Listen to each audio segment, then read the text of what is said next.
Y'all ready to go then? Yeah. Cool. All right, let's do it.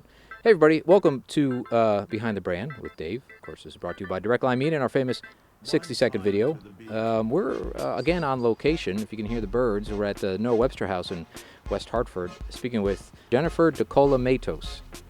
Yeah. Right on. At the Noah Webster House in West Hartford, again, on location. We had a little incident in the office studio, so we're taking the show on the road yet again, but I'm really super thrilled to be here. So thanks for having us. Me. Yeah, this is good stuff. So West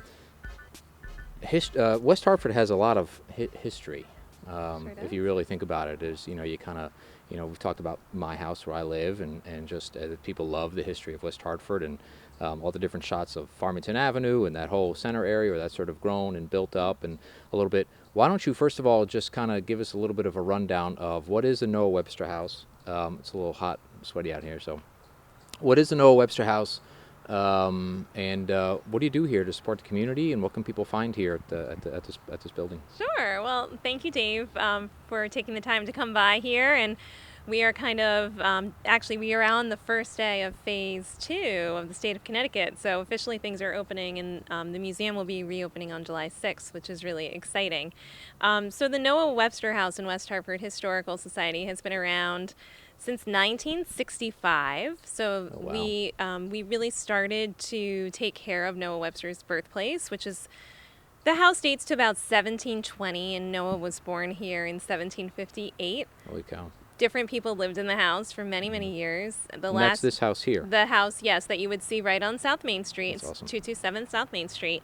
And the last owners actually donated the house to the town of West Hartford, and our organization formed to preserve the birthplace and to be able to let people see it. Okay. In 1970, we merged with the West Hartford Historical Society, so we're one and the same. So we have a mission to preserve and share and champion Noah Webster's birthplace and his legacy, and also the history and legacy of the town of West Hartford, Connecticut. So we do actively collect items related to West Hartford history, in addition to items that relate to Noah Webster. And we are actually going to be opening a new West Hartford History Center in the near future. We're raising money right now to renovate our basement, which we have an existing archives, but it needs a little bit of an overhaul, and it'll open up to be a place where people can come with public hours to research the history of West Hartford. It's amazing, though, because such a little town, which really isn't that little, but people still, I think of it as a quaint little town, right? But it's growing and growing. There's so much, there is so much history in West Hartford. I mean, there's so much going on here. You're constantly changing the exhibits. There's always something new and fun to see. I know we've had conversations about, what would be a cool sort of new exhibit we could collaborate on. So we've discussed that from time to time. So, which is really neat. You're always kind of thinking it's not just, we set it up and kind of, let it ride. Yeah, I mean, the way we think about history is always changing. So history itself doesn't really change, except for that we're always creating new history. But how we're thinking about history and what we're interested in changes constantly. And it depends on what's going on in the world. It depends sometimes on museum staff and curators and what we find. You might stumble across something that really triggers a response, and you think, wow, this is really cool. We should tell somebody about this. So yeah, I mean, as historians, our job is to always be actively seeking history and ways to record it. And for instance, during the COVID-19 pandemic, we are actively seeking information about that, so that 100 years from now, when someone wants to come in and research what it was like, they can read a diary entry or see one of the posters that people had out on their lawn. We really want to keep collecting history. You always have to be thinking forward. So you're not just looking for artifacts of history, the things that happened to us. You're also helping out future generations by collecting what's happening right now. So they don't have to really go searching for it. It's all right here. I mean, in an ideal world, right? You want to keep paying it forward. And that is more challenging when you're not in such a time of magnitude, right? So obviously COVID-19 is such a big deal that our immediate thought is, oh my gosh, we have to collect history about this.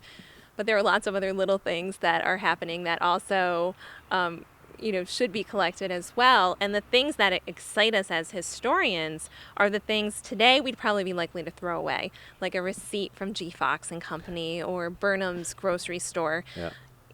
Today I think we have so much paper and so much clutter that we just want to dump everything and get rid of it as soon as possible. Sure. But if we even have paper receipts if we even anymore, have, right? you might not have paper, right? Yeah. And that is another challenge for historians, is how do you collect digital history, emails, and things like that. So it's a real challenge, but very important to continue to collect. Do you have, are you starting to figure out a way to collect digital history? Because Yeah. I'm sure there's a lot of photographs that there's no hard copy, it's all digital. Yeah, and digital images are, frankly, a lot easier to collect. People don't have to give up the original. They can just send you a copy of it, and that's fine. Emails are in letters and things like, I don't even know if you'd call them a letter, right? I mean, so those are, or Facebook posts, those are things that you have to think about a little bit Interesting. harder Yeah. when you're collecting, yeah. So how would you preserve a Facebook post? Maybe there's, for instance, a good example maybe would be the rallies in Yeah. town, right? That, people recorded live on Facebook, and where does that exist? Maybe it's only on Facebook. So Right, how would you go about preserving something like that? Well, we did send one of our staff out there, a curator, to go take pictures and videos and things like that, and those are easier for us to collect. We can, in our records, we can link to, a Facebook live stream or something like that. It's just that in, 10, 20, 30 years, will that link still be available? Yeah, that's something that we kind of grapple with. Yeah, so how would you, keep that, download it, I guess. Yeah, if you can, if right. you can. I mean, that's interesting, yeah, because, there's always newspaper articles, right? You go to what was it? You go to the library and you look at the microfilm and the microfiche. Microfiche, Yeah, you look yeah. up all that stuff. Yeah. I'm sure that still exists, but it's more, I'm certain with this. I haven't been to a library in a long time. So I'm sure there's a lot more computer research. Yeah, well, now you can actually, with your public library card, you can access icon.org, which gives you access to all sorts of historical newspapers. So, for instance, we don't have any of the Hartford Current archives here, but you can easily get onto their digital database and get PDFs of, and it also has search engines, so it makes it a little easier for you to search. So there is, technology has really helped access to information for sure. Yeah. Oh, that's good stuff. Yeah, I never thought about that. Just thinking like you're always looking for new things. But what are some of the things that people submit? Is it the current event stuff? Do you have, hey, my dad was a firefighter? I mean, do you have that sort of stuff back in 1933, or here's a picture of him? We really get everything. I mean, so our collection, we have a collection policy, all museums do. So we're not going to collect things that don't relate to either West Hartford or to Noah Webster. It's kind of exciting because you never know what someone's going to bring to you. I mean, we've had people contact us from out of state saying, this is a family heirloom. My grandmother grew up in West Hartford. Would you take it in your collection? We've had descendants of Noah Webster's family bring out, we had last year someone donate a painting that had been in her mother-in-law's house and was given to her by the grandmother. Wow. And this was a granddaughter of Noah Webster, and it was her painting. So it's really cool to see, and we're always excited by, what's coming next. I know, right? There are some people in the community who really look for stuff, and they donate it to us. I mean, they will find all sorts of memorabilia, let's say like a shopping bag from a company, or we have some menus from restaurants, or a mug with a restaurant logo on it that's no longer here. Those are the types of things we normally see on a regular basis. We also get a lot of dictionaries, as you might imagine. And if they're in good condition, and we don't have a copy of it, we're probably likely to take it, but we always check.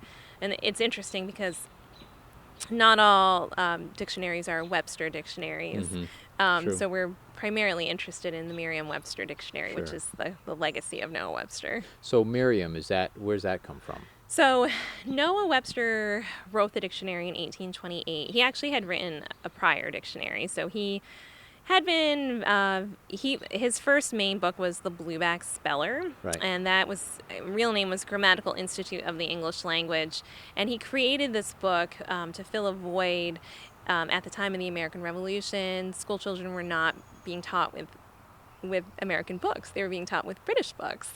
Oh my God. And he's like, "We're independent now, or we're Yeah. trying to get our independence. We must teach our children how to be American, not British." So he went about writing this book, and part of this school book was the way we say things, how we say things differently from British people, and how we spell them differently. And that got him kind of on this role of language. So in 1800, he announces that he's going to write a dictionary. He publishes his first one. It was called A Compendious Dictionary of the English Language in 1806, and it's a horrible failure. I mean, he's a laughingstock. People object to the words he includes in the dictionary. One big objection was that he included words that were too common. So a good example of that would be the word crock. Okay. Like the crock you put beans in or something. Right. And people are like, "Ugh, that's such a plebeian word. Why do you need to put the crock in the dictionary?" Like that kind of the idea that the dictionary is only for highly educated people to like find flowery words to describe what they're talking about. And Noah Webster said, no, a dictionary should reflect the language as it is spoken by the people, and crock should be in there. So that effort is not well received. But it is designed to be a shorter version, and it is designed, for the traveler and the salesman, and it's a small version. So he actually kind of doubles down and spends the next 22 years working on his major dictionary. And that was published in 1828, called An American Dictionary of the English Language. And that was widely successful. And so what happens is when Noah Webster dies in 1843, the Merriam brothers, they were publishers out of Springfield, Massachusetts. They actually come and buy the rights to Webster's dictionary. So they continue, they take on his additional stock that was left after he died. They continue to reprint it, and then eventually they end up getting their own team of editors to kind of recreate it, and they call it the MerriamWebster Dictionary, which it still is going today. So it's a direct correlation. And they had a very symbiotic relationship. They really needed Webster's name. Webster was already known as the dictionary man, and so they kept his name, and they still called it Webster's Dictionary.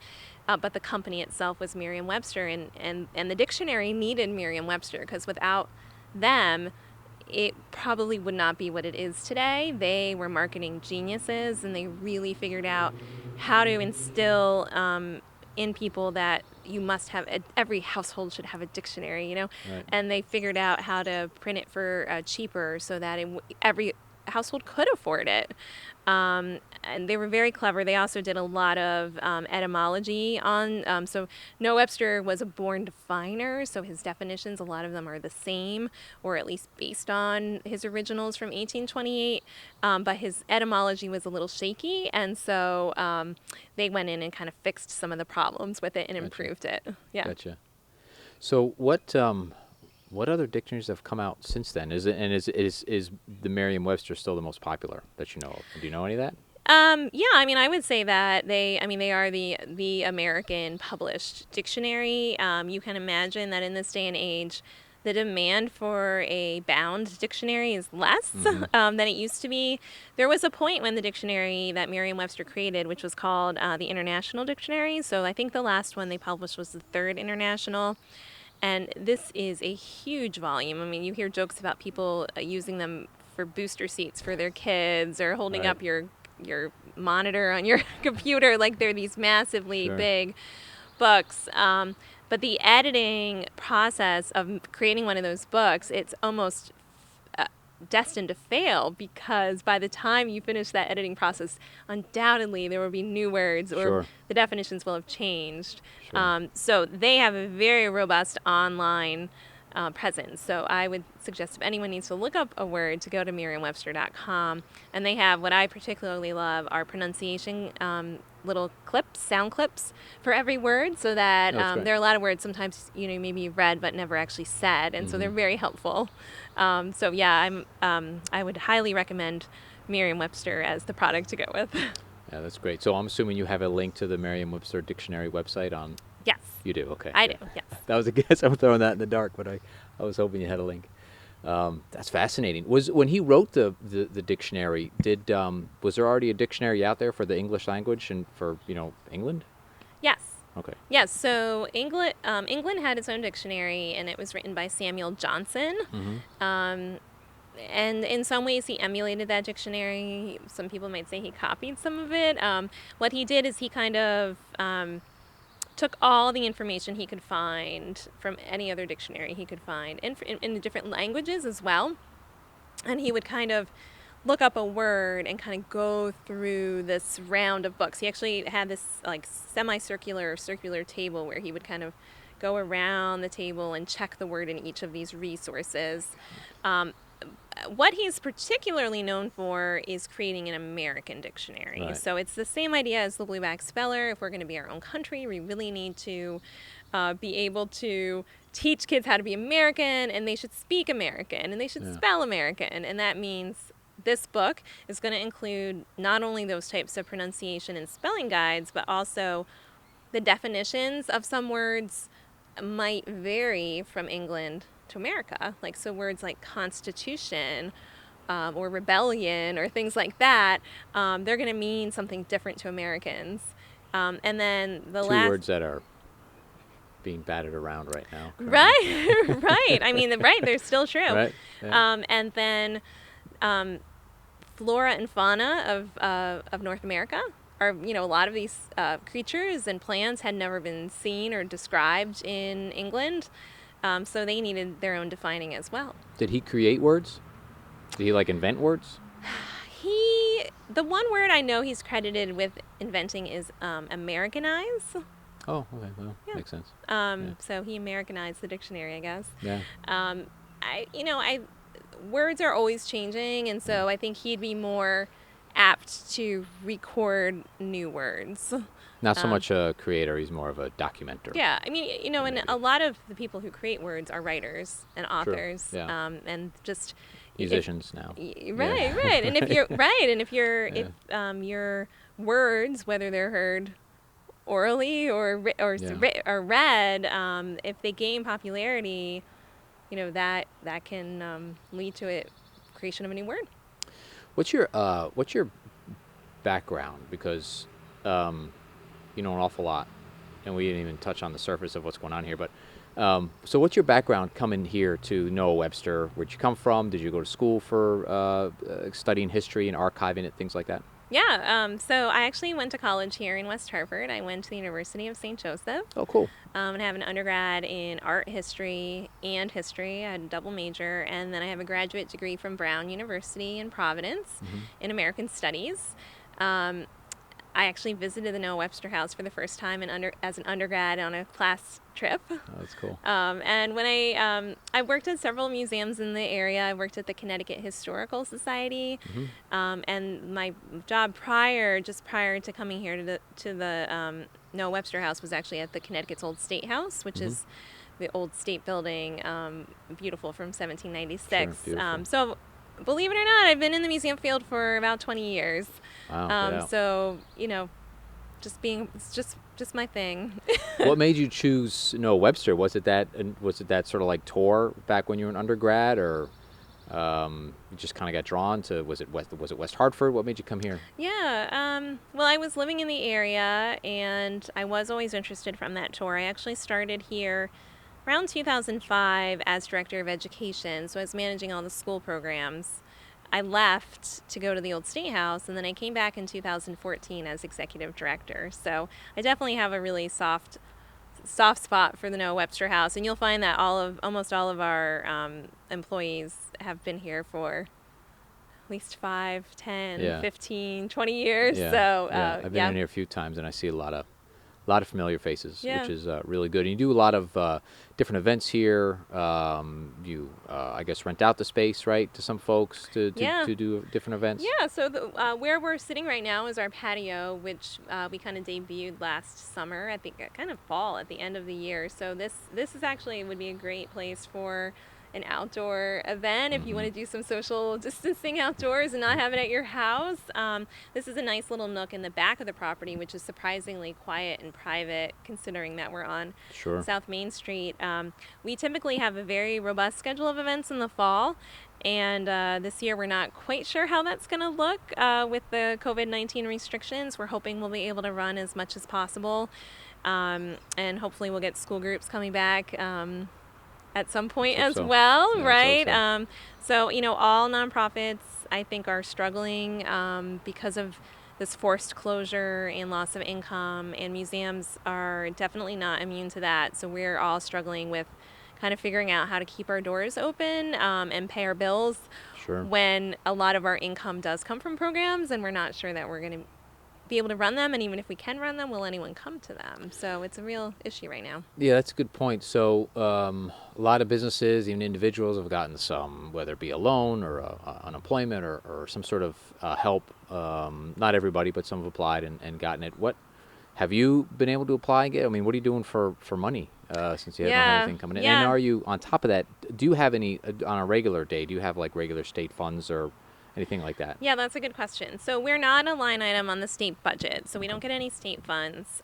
We do get, typically we get a very generous donation from the town of West Hartford that helps us operate, and we're very grateful and thankful for that. And we have applied for the PPP program. We did get that, so that covered 2 months of payroll, so it covered May and June. And looking forward, we're trying to figure out how we can still keep paying the bills with not a lot of income coming in.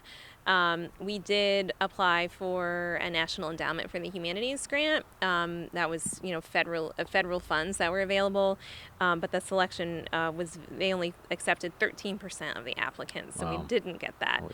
So we're seeking operating support to try to keep our doors open so we can kind of weather the storm and hopefully get back to maybe somewhat normalcy in 2021. And I will say that our community has been amazing. We've done a couple appeals for help through our email, through our mail, and through Facebook, and we've had a lot of contributions coming in.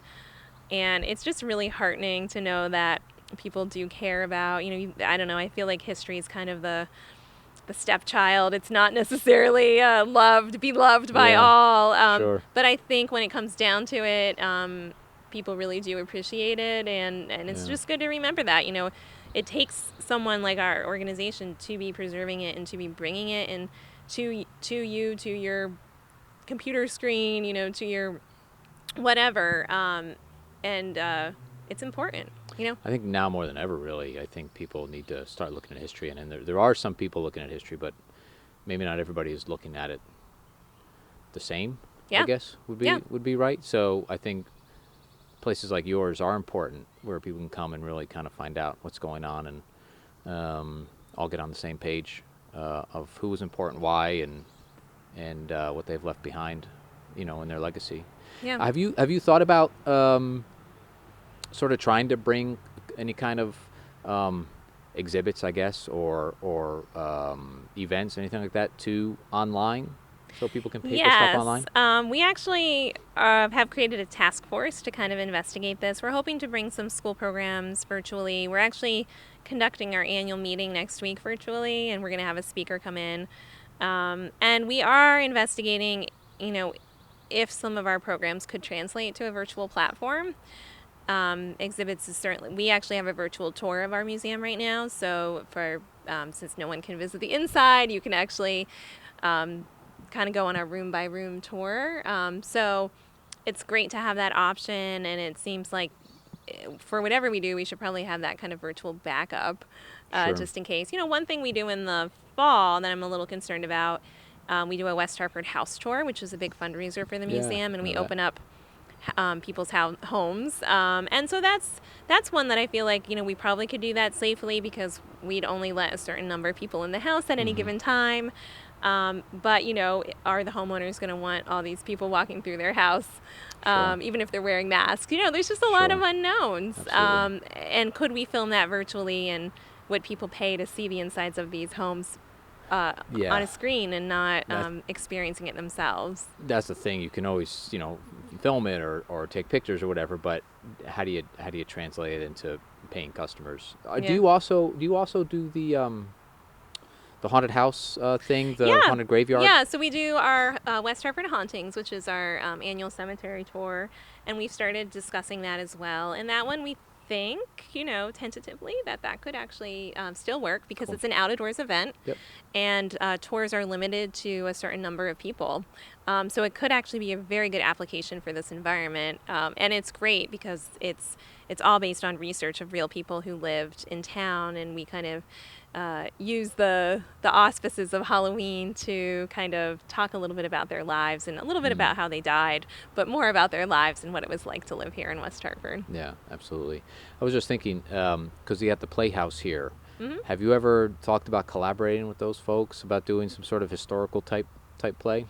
Oh, it's like a dream of mine to do Yeah. a Oh, play that's on awesome. Noah Yeah. Webster, like kind of like Yeah. Hamilton, but Webster. But Webster? Yeah, actually, one good thing that's really come out of the whole pandemic is that all of the West Hartford arts and culture groups have band together. So we actually have a group on Facebook called WeHa Arts and Culture, and we've been kind of lobbying together to make sure that our voices are heard with our legislators, both in the state and for the country. And we're all really even though we all do something slightly different, we're all kind of in the same boat where we rely upon customer kind of experience. And a lot of that means large groups that can't happen right now. And we've all been forced to be closed. So any way we can work together would be wonderful. And there is a group, as I said, that is meeting regularly, and the town is very supportive of it. The mayor, Sherry Cantor, is organizing us and hoping to... the Mayor's Charity Ball it's kind of taking a year off, and the next time it comes up, it's supposed to be an event that will actually raise funds for all of the arts and culture organizations in town. Yeah, that's so it's good. really cool, yeah. Yeah, it's really tough what you do in this museum. It's not something that translates well to online where people, pay and you make money. It really is a hands-on, looking, hearing, smelling, whatever it is, kind of a tour. I could see where that's very difficult to. I mean, a lot of places can't do stuff online, but retail maybe can sell some things online, but they're still missing out. But it's hard, for we don't really have a to translate. product to Yeah, you don't sell, have a we have product an to sell, experience. You have an experience. What we're doing is we're making our experience free, and we're hoping that people will either donate to A lot of us people doing that, yeah. or become a member. Membership is the easiest way. Yeah. It's I think like $35 for an adult, or if you have a family, For it's the year. $50 a year. Oh, okay. Wow. And the more members bargain. we have, first of all, it just shows that you are supportive of your community's history and heritage. And the more we have, that income just sustains us, especially if you spread it out, into a monthly donation or spread out your membership over monthly. So there's power in, if 100 people did it, it's okay. But if 200, if 300, if 400 people were members, then now we're talking about that will really help sustain us. What's your membership now? Can I ask? Yeah, we have less than 200. So Okay. people help us get it up to We'll have to work on that. to We'll 300 get or this out something. there. Yeah. Yeah, that'd be great. Yeah, that'd be good. Where are your members? I mean, obviously there's probably a good chunk from West Hartford. Do you have folks maybe even from out of state? We do have people from out of state. The majority of our members are in town, and they are, people who've either had a history with us or just really appreciate the town's history. And there are some people who are members because they really love Noah Webster and they're really word people. Some of those people tend to be more out of state or in some cases out of country, which is pretty cool. But yeah, and the majority of people are right here in West Hartford, and we spend a lot of time talking about West Hartford history, and even when we talk about Noah Webster, we're looking at it in the context of West Hartford history. He's a product of this town. His childhood growing up here shaped him into the person he became, and if he had grown up somewhere else, he might not have done the things he did. So it's kind of cool when you think about how your community shapes you, and then what kind of impact you leave on your community. And I think it's just a lesson for all of us to be thinking about. Yeah, no, that's a great point. So this isn't really about Noah Webster, this museum.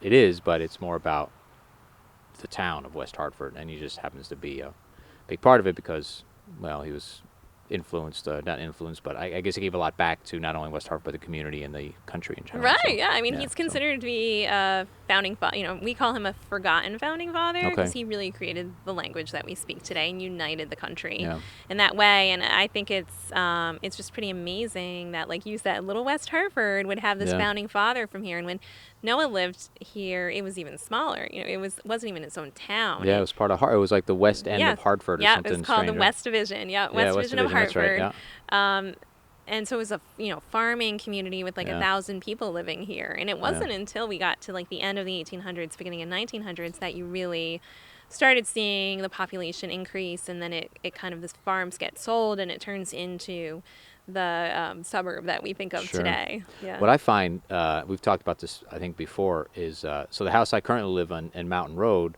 was built in 1941, and I was fortunate enough to talk to one of the children that grew up in the house, and he said when the house was built, that was like the only house on the street. Mountain Road was a dirt road. Wow, so and that was 1941. That was 1941. So, wow. You know, friends of the family were saying, "Why are you going living out in the sticks? Why are you living on that dirt road?" You know, now it's obviously, it's like almost like a major thoroughfare, but. And even up until that point, right? Yeah. And I think that the population almost doubles between 1940 and 1960 when you got the baby boom. Yeah. So there's really a vast amount of growth happening. There are certain areas of town that have definitely, obviously the center, and there's, quite a few 18th century houses in town. They're usually clustered together on the main arteries, like South Main and North Main has a few. And then there are certain areas that kind of started early. Believe it or not, a neighborhood that started pretty early was Buena Vista neighborhood, which is over by Reservoir 1 off of Farmington Avenue. Yeah. And what really helped to the kind of suburban sprawl, I guess, of West Hartford was that there was trolley. So there was a trolley system that went in down Farmington Avenue and could take you, pretty quickly from the Reservoir area to downtown Hartford, so you could work in the city and still kind of enjoy the nature of the country. Yeah. And so that actually in the late 1800s is one of the first kind of developments that you see in West Hartford. Somebody turned me on to something else where my office is down in the design district now, where Home Depot is. It was a fairgrounds. I forget the name of it. Luna Park. Luna Park, yeah. Yep. It was Luna Park, and that was there for a while. And I was reading up on it a little bit just the other day, and really, at first, the community really didn't like it because they were open on Sunday, right, which was a no-no in Connecticut.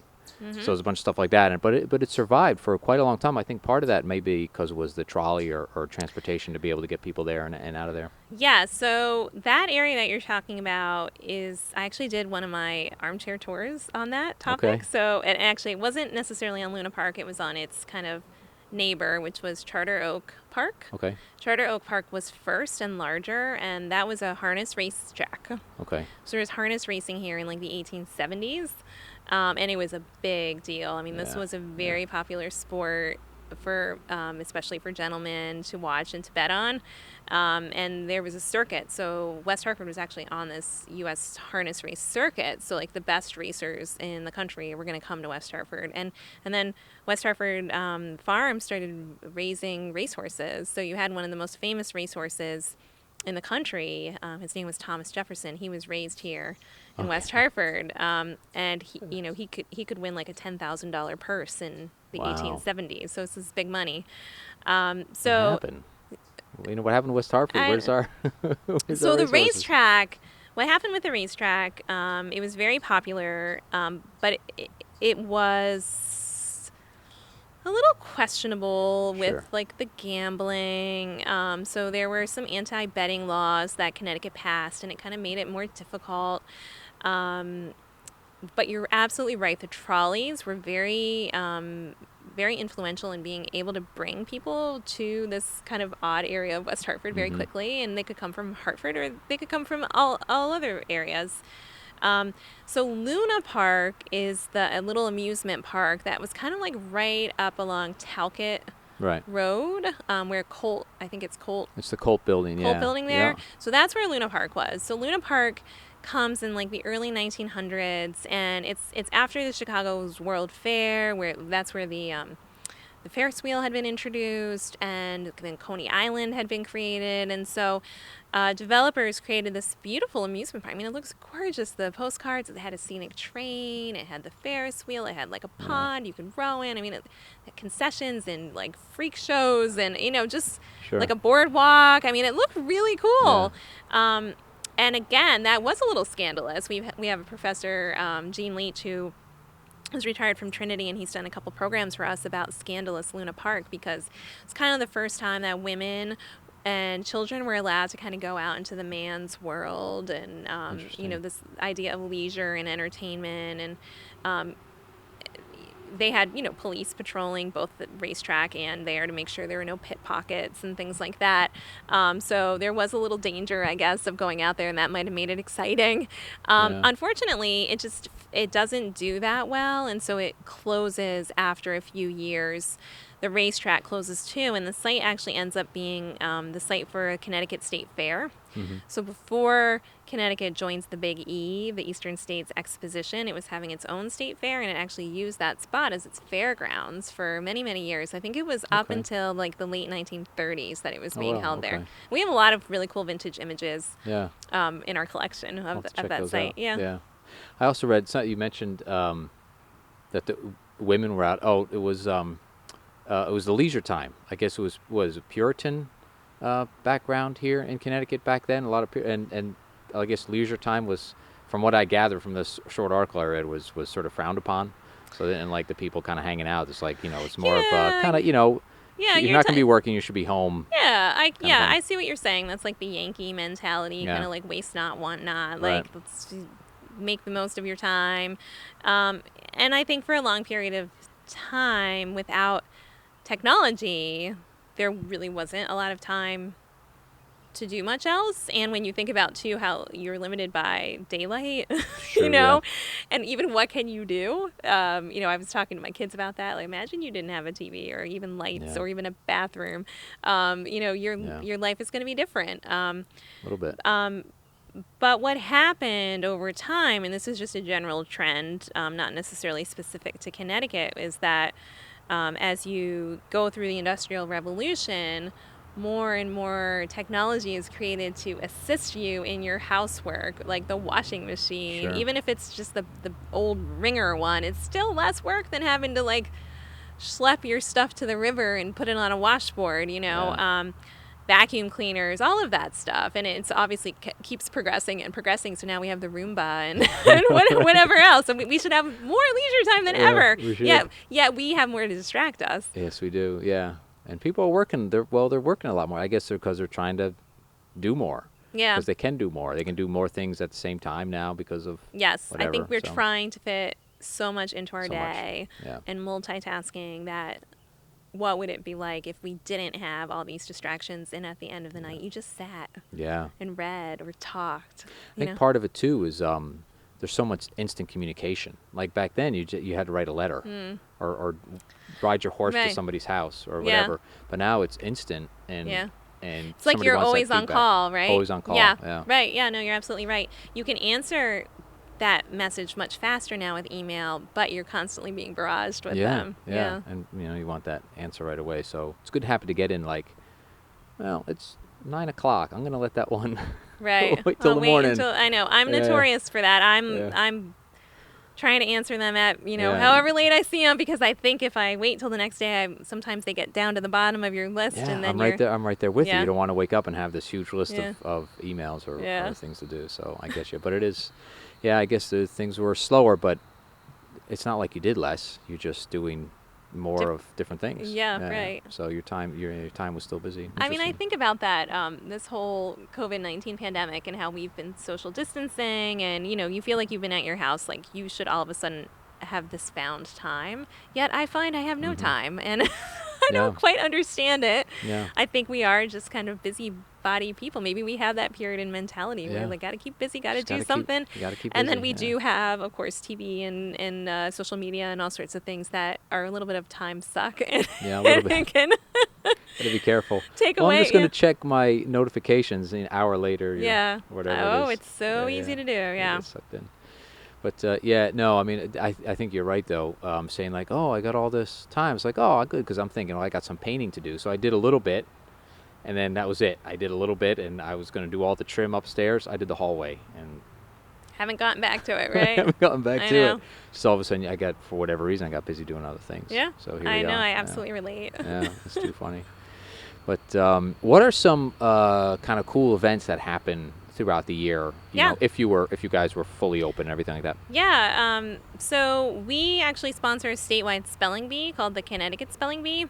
And the winner of the Connecticut Spelling Bee goes on to compete at Scripps National Spelling Bee. And this is, very much in honor of Noah Webster's legacy with words. And in addition, spelling bees are actually a really great activity for kids. It gives them a lot of self-confidence and that kind of, that hard work. And sometimes hard work doesn't end up in success, but that's okay. There's value in the hard work itself. Sure. So this year we had to cancel Connecticut Spelling Bee, which was supposed to be held in March, and the Scripps National Spelling Bee was also canceled. So that's something we're really looking forward to in 2021. It's a statewide effort. We get about 50 kids from around the state, all of the counties. They come here? They come to West Hartford. We actually have been hosting it at the University of St. Joseph. Okay. Makes sense. But we really felt it was important to bring it to West Hartford and to Noah Webster's birthplace.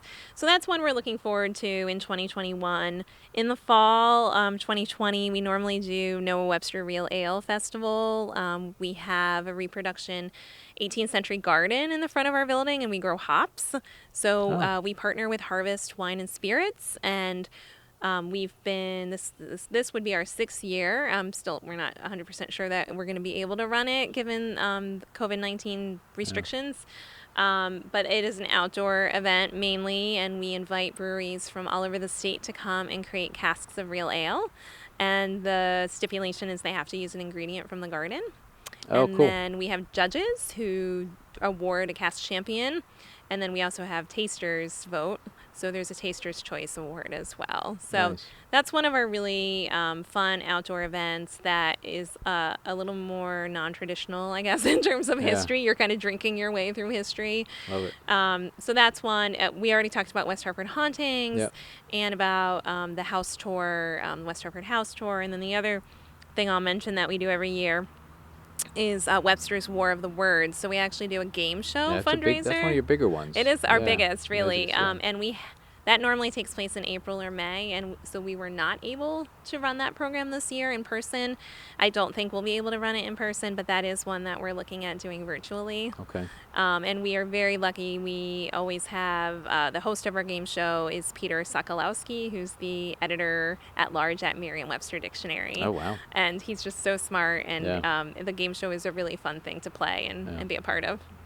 Yeah, the spelling bee is kind of a neat. You'd think that still goes on. You always think that's sort of an old school but it's still spelling bees and they still go on. It's really a sport. Great. I mean, if you think about ESPN covers it, and true. the kids who are training for it have a very strict, rigorous mental exercise. What was that movie? Do you get any people like that? What was that movie? There's the Kayla and the Bee, and then there was another one. The older guy, he had to go back to school or something, and he was able to take the spelling bee, but he was an adult. I forget. The movie. Somebody listening to this will know what I'm talking about, but yeah, very, very funny. Yeah, it's still a thing, and a lot of people have memories of being in a spelling bee, and it's interesting if you ask the kids, and we do ask them, the kids who come to the state spelling bee, we ask them what their favorite word is, and a lot of times it's the word that they either won to make it to the spelling bee or that got them knocked out of a round. So getting knocked out of a spelling bee, it's like you never forget how to spell that word. Yeah, if you forget everything else, you will remember how to spell that word. It's really interesting. Yeah, that's amazing. How old are the kids at the spelling bee? What's the age range? The age limit is up to 8th grade. So that 8th grade is the last year you can participate. Okay. And what are some of the words that they will be spelling? I mean, oh my goodness. You don't have to spell them. I don't know. Maybe like serendipity might be a word. All right, so some good words. They are progressive. So they start out easy. They get harder and harder as you go. Scripps provides a spelling bee list for the kids to prepare for, so they've studied them, and then eventually, as it gets more and more heated, the competition, end up going off this study list, and there's just words from Merriam-Webster's dictionary that Scripps has gathered, but the kids have not necessarily seen these words before, and that's where you really,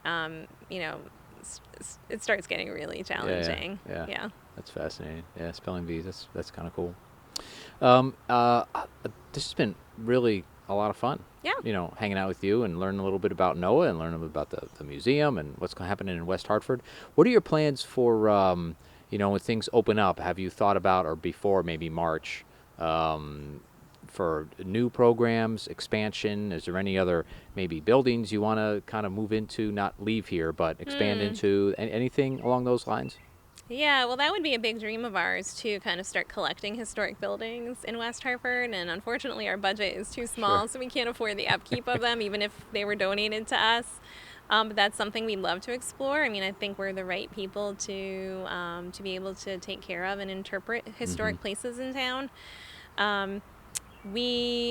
We are looking to, in July, actually do an outdoor event here, a food truck event, where people can come in and use our patio and pay a donation to get into the park, but be able to enjoy some outdoor eating, and I think that would be just really fun for people to get out a little bit in a safe way. So yeah, we're looking at other things that we can do. I mentioned the armchair tour we started. So in response to COVID-19, we started a weekly tour where I go out around the town and I talk about a historic place. And some places are places you would recognize. Some are you maybe have driven by like a million times and never noticed what it is. Some places are no longer standing, and I'm going to just point out the site and be like, this is where this was. Like the Home Depot in the Charter Oak Park or Luna Park. So that's been a really fun tour for us to run. People seem to be really excited by it. And so that's something that we plan on continuing, even when we're back to normal. You know what I always thought, one of the buildings I really like is the town hall, the old Hall High School. Yeah. Do you know when that was built, that high school, by any chance? I want to say it was built maybe in the early 1900s, and I want to say like 19 teens. Yeah. It's very impressive, and it's very academic, Yeah. But now they have the other Hall High School over there. Yeah, which is nice, Yeah, we have a lot of vintage one. images of it as the high school. In fact, there's people around who remember going to it. Yeah, I think my neighbor went to that Hall High School. I think he did down in on Main Street. Yeah, it would be cool to do a segment on old schools, because there are some old schools who've been repurposed, like the Elmwood Community Center. Yep. That's an old school. There are a few schools that are just not there anymore. So it is kind of interesting to see how they kind of... Yeah. And there's a lot of schools in town. I mean, especially when you get down to the kind of elementary school. Level, yeah. And then why are they named what they're named? Yep. That's very interesting to think about. Yeah. So, absolutely. There's a lot there. A lot of history everywhere you look. There's a ton of history. Now, I know Wethersfield, they have like that. I'm not super familiar with it, but in the historic district, they have maybe a little tour. They have a few buildings. I don't know how they do that, but is that kind of what you're thinking about, being able to do something similar to what they do with different kind of buildings that there's tour? Do you familiar with it? I haven't been on a tour, but I've seen people sort of walking back and forth between buildings. I mean, so doing a walking tour or so we have done walking tours in the past. They're usually neighborhood tours. Okay. And I think we would hope that maybe we could bring some back in the fall. Yeah. And they've been really popular. They're a fun way to just kind of go out and explore your landscape in your neighborhood. In terms of tours of various historic buildings, that would be great, but it's almost like you would need a compound of buildings. Sure. And like I said, we're not there right now. But we could certainly do walking tours where we point out buildings, and we could even ask for access inside of them. Yeah. I mean, there's certainly a few at least around. A lot of them are privately owned or, actually residences. Yeah. So we're the Noah Webster House is the only National Historic Landmark that is open to the public. There is another National Historic Landmark in town. It's Edward Morley's house. Mm-hmm. Morley School is named after, and he was a Nobel Prize winner, and his house is a private private Okay. residence, but Okay. it's a National Historic Landmark. So there's a lot of houses on the National Register of Historic Places, and then West Hartford actually has its own historic districts. So there's Buena Vista, there's West Hill, which is off of Farmington Avenue, and there's also Boulevard, the Boulevard Historic District. So there are a few areas in town that have been designated, and they Right. actually have restrictions on what they can do to their homes and things like that. Yeah. But it's all to preserve these different historic areas. Yeah. I think a lot of the folks that own the historic homes in town really go out of the way to keep them preserved and looking good, because they really do look nice. Yeah, a lot of them. Yeah, Yeah, I for think sure.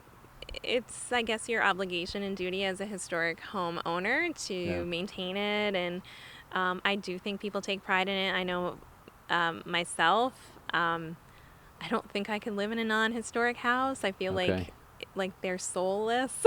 Sure. I got you. I mean, my house isn't that old. It's from 1919. Yeah. Well, Um, but it's 100 years old, it's and it's old. got character that I Yep. like. And when I think about moving, I feel like it'd be hard to find something else that I would know. have that kind of I'm right character. there with you. Yeah. No, absolutely. So it's important. I think the historic places kind of leave their print on the landscape, and they kind of have a story to tell as kind of like the things that transcend time. Mm-hmm. So, like, I think about the Noah Webster House, and it's been here since 1720. And how much change It's has it amazing. seen? Like, how has the world and the community and the environment changed around it? And then when you also think that it is this symbol of history to multiple generations. So how many generations from 1720? That's like, I don't know, 10, 12 generations Yeah. or something. And every one of them has grown up seeing this house or knowing that this is just, even if they don't know what it is, that, oh, this place is something related to, this is Yeah. special. Yeah. So I think having places like that in a community is really important to help us as the community have these kind of shared histories. Even if we come from various backgrounds, this is part of our town's history, and it's something we can kind of connect to. So yeah, I think they're really important. They not only are they visually interesting and beautiful, they add character to your town, but I do think they do a little bit more in that they really connect people. And also, I guess, they're just a reminder that, we're stewards of our community at this very moment, but we're not going to be the last, and we weren't the first. Yeah. And let's hopefully we can do a good job. So when we're in the history books, we come across okay, right? Yeah. No, absolutely. And it's funny, just kind of knowing a little bit more about your town. You don't have to know the whole history of the town, but I think coming to this building, kind of looking around, seeing where this town has been, how it's grown, what they contributed to, the nation and the state, and so on and so forth, does help connect you a little bit more to your town. It's not just a place where you're living now. You're just like, oh, this is a really kind of a special, cool place. It grows your roots a little bit deeper. Exactly. I think, I was going to say the same thing. It gives you Yeah. roots. I Yeah. mean, what's the point in living somewhere that you don't really care about, right? Yeah, I exactly. mean, by learning more about the history, you will hopefully care about it more, right? And you'll realize that there are sure. people just like us who lived here Yeah. 50 years ago, 100 years ago, 150 years ago. I mean, going to the cemetery is I took my kids there recently just to remind them, here's like these people had lives, they had stories, they had loss, they had love, like, they're just like us. I'm going to tear up. Yeah. Yeah. It's just amazing when you think Yeah. about it. And I think it just helps give your own life some perspective. Yeah. Well, you certainly love what you do, and thank you very much for kind of preserving stuff and looking ahead. Also, just looking ahead to the future to make sure that people after us, know what the heck was going on back here in 2020, because that's important. Yeah, it's important that we tell that tale, right? And I think 2020. as a historian, it's a little easier to think about.